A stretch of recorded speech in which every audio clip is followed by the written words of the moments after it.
विरोधी पक्षनेतेपदासाठी महाविकास आघाडीचं सरन्यायाधीश भूषण गवईंना पत्र. सरकारला 7 महिने उलटले तरी विरोधी पक्षनेते पदाबाबत निर्णय नाहीच. निर्णय होत नसल्यानं महाविकास आघाडीकडून सरन्यायाधीशांना साकडं.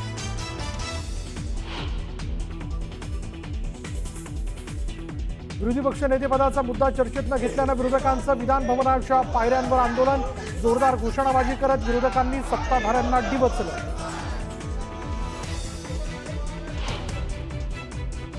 मीरा रोड भागात अखेर निघाला मराठी माणसांचा मोर्चा. मोर्चाला परवानगी नाकारल्यानंतर मोठ्या प्रमाणात कार्यकर्ते उतरले होते रस्त्यावर, तर अनेकांची पोलिसांकडून ही धरपकड. मोर्चाला परवानगी नाकारण्यावरून मुख्यमंत्र्यांची नाराजी. चौकशी करून अहवाल सादर करण्याचे पोलीस महासंचालकांना आदेश. सूत्रांची माहिती. मराठी भाषिकांच्या मोर्चात मंत्री प्रताप सरनाईकांची हजेरी. आंदोलकांकडून सरनाईक गो बॅकच्या घोषणा. सरनाईकांचा आंदोलनातून काढता पाय.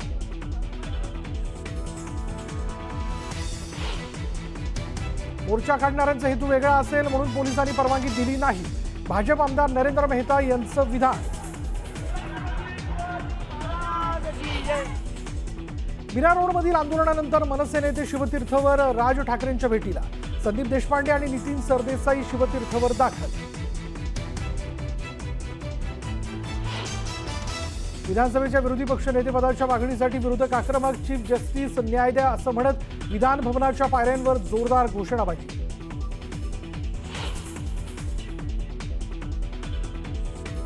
सरन्यायाधीश भूषण गवईंचा विधिमंडळात सत्कार. 13 कोटी जनतेच्या वतीनं गवईंचा सत्कार असल्याचं मुख्यमंत्र्यांचं विधान. तर विधिमंडळातील सत्काराला अनन्यसाधारण महत्त्व असल्याची सरन्यायाधीशांची प्रतिक्रिया.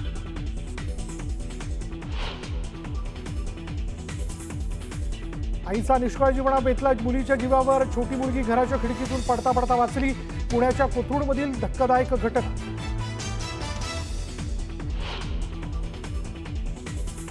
गडचिरोलीच्या दुर्गम भागात मुसळधार पावसाचा फटका. नदी नाल्यांना पूर आल्यानं 10 मार्ग बंद. अनेक गावांचा संपर्क तुटला.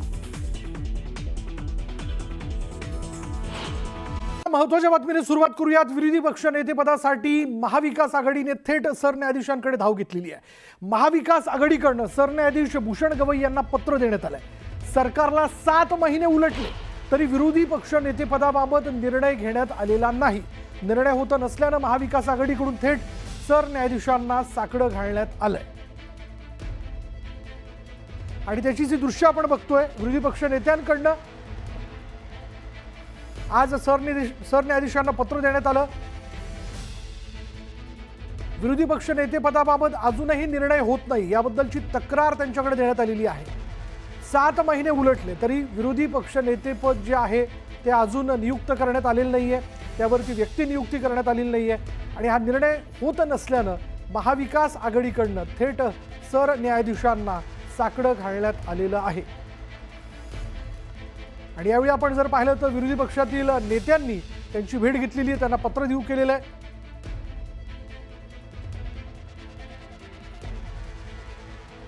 यावेळी सत्ताधारी पक्षातले नेते देखील इथं उपस्थित असल्याचं आपण बघतोय. ते देखील आमदार यामध्ये आहेत. पण विरोधी पक्ष नेत्यांनी म्हणजे आज विधिमंडळाकडनं त्यांचा विशेष सत्कार जो आहे सरन्यायाधीशपदी भूषण गवई यांची नियुक्ती झाली म्हणून करण्यात आला. यावेळी विरोधी पक्षातील आमदारांनी त्यांची भेट घेतली. त्यांचं अभिनंदन करत असताना त्यांना पत्र देऊ केलेलं आहे. आणि 7 महिने उलटले तरी विरोधी पक्ष नेतेपदावरती अजून व्यक्तीची नियुक्ती नाही याबद्दल देखील आपलं म्हणणं, आपलं गाऱ्हाणं त्यांच्यासमोर मांडण्यात आलंय. तर विधान भवनाच्या पायऱ्यांवर शिवसेना आणि शिवसेनेविरुद्ध शिवसेना अशी भिडलेली असतानाच भाजप आमदार चंद्रशेखर बावनकुळेंनी एंट्री घेतली आणि पायऱ्यांवर बसलेल्या विरोधकांच्या घोषणा ते ऐकू लागले. तेव्हा जितेंद्र आव्हाड यांनी त्यांना बघता काय, सामील व्हा असं म्हटलं आणि घोषणाबाजीला सुरुवात झाली. विरोधकांकडून बावनकुळेंना मुख्यमंत्रीपदाची ऑफरही देण्यात आली. एकूणच विरोधी पक्ष नेतेपदाची मागणी करत सुरू असलेलं हे आंदोलन सत्ताधाऱ्यांवर केलेल्या घोषणाबाजीमुळे चांगलंच गाजल्याचं पाहायला मिळालं.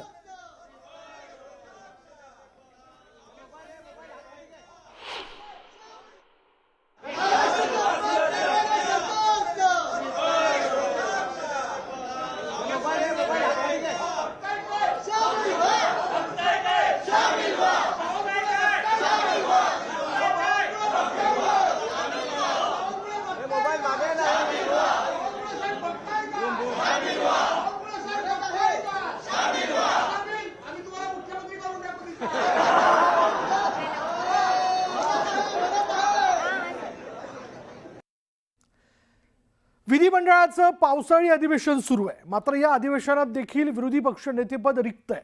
महाविकास आघाडीला ते मिळावं अशी अपेक्षा आहे, मात्र ते अद्यापही विधानसभा अध्यक्ष यांनी दिलेलं नाही. वारंवार पत्र देऊन देखील अध्यक्ष विरोधी पक्ष नेतेपद विरोधकांना देत नसल्याची भावना महाविकास आघाडीमध्ये आहे.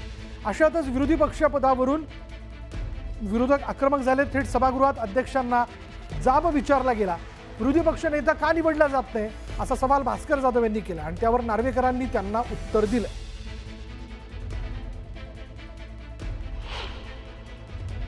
ना फक्त सांगतो, ही जी कार्यक्रम पत्रिका आहे त्या कार्यक्रम पत्रिकेमध्ये विधान परिषदेचा विरोधी पक्ष नेता आहे पण विधानसभेचा नाही. मानवंदनेमध्ये बोलत नव्हतो अद्यापपर्यंत. आता बोलणारच, तुम्ही करा नाही ते करू नका. आता तोंड सुटलं. चला पुढे जाऊया. आणि मानवंदनेमध्ये झालं नव्हे, अजूनपर्यंत गप्प होतो. आता काय होणार आहे? फार कागदपत्रे सभागृहाच्या पटलावर ठेवणे. माननीय संसदीय कार्यमंत्री, माननीय अध्यक्ष महोदय, भास्करराव जाधव साहेब, आता आपण पुढे जाऊया. एक मिनिट. ठीक आहे, आता मला हे काय ह्याचा उल्लेख मला काय सभागृहात करायचा नव्हता, परंतु आता भास्करराव जाधव साहेब मला हा कदाचित अवगत करून द्यायला लागेल सभागृहाला. महाराष्ट्र विधानसभा ही 24 नोव्हेंबर 2024 ला अस्तित्वात आली. 7 डिसेंबरला या सभागृहाचं पहिलं अधिवेशन झालं आणि 4.5 महिन्यानंतर पहिल्यांदा माझ्याकडे विरोधी पक्ष नेता निवडी संदर्भातलं पत्र आलं. त्यामुळे 4 महिने जेव्हा तिकडे लागतात, तिकडे 2.5-3 महिने लागणं काय फारसं मोठं बाब नाहीये. आपण पुढे जाऊया. राज्याचं सध्या विधिमंडळाचं पावसाळी अधिवेशन सुरू आहे. विरोधी पक्ष नेतेपदाचा मुद्दा चर्चेत न घेतल्यानं विरोधकांनी विधान भवनाच्या पायऱ्यांवरच आंदोलन सुरू केलं आणि यावेळी विरोधकांनी जोरदार घोषणाबाजी केली आहे. काँग्रेस, राष्ट्रवादी काँग्रेस, शरद पवार गट आणि उद्धव ठाकरे गटाने पायऱ्यांवरतीच ठिय्या आंदोलन केलं. दरम्यान विधान परिषदेच्या उपसभापती नीलम गोरे, नितेश राणे, शिंदे गटाचे आमदार भरत गोगावले यांची एंट्री झाल्यानंतर विरोधकांनी घोषणाबाजीतून त्यांना डिवचलं.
मराठी विरोधात गरळ ओकणाऱ्या भाजप खासदार निशिकांत दुबेंचे पडसाद सभागृहात देखील उमटले. विधान परिषदेत ठाकरेंच्या शिवसेनेचे आमदार अनिल परब यांनी दुबेंवर जोरदार हल्ला चढवला. अनिल परब यांनी भाजपवरच प्रश्नचिन्ह उपस्थित केलं. त्यामुळे राज्य सरकारनं मराठी माणसांचा अवमान खपवून घेणार नाही असं स्पष्ट केलं. तर अनिल परब यांनी निशिकांत दुबेंच्या वक्तव्यावरून सत्ताधाऱ्यांनी भूमिका स्पष्ट करण्याची मागणी केली आणि त्यावर निशिकांत दुबेंच्या वक्तव्याशी सहमत नसल्याचं सत्ताधाऱ्यांनी निक्षून सांगितलं.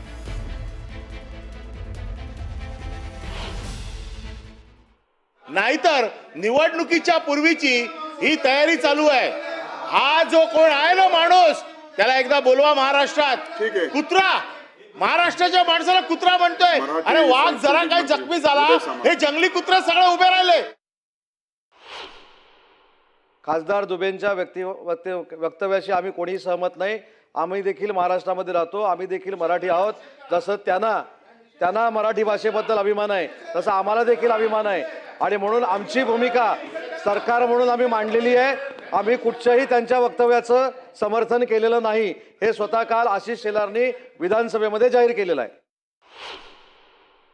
निशिकांत दुबे यांचं जर तुम्ही पूर्ण ऐकलं तर ते संघटनेच्या संदर्भात बोलले आहेत. ते मराठी माणसाला त्यांनी सरसकट त्या ठिकाणी म्हटलेलं नाही. तथापि माझं मत असं आहे की अशा प्रकारे बोलणं योग्य नाही आहे. कारण त्याचे जे अर्थ निघतात ते अर्थ हे लोकांच्या मनात संभ्रम तयार करतात.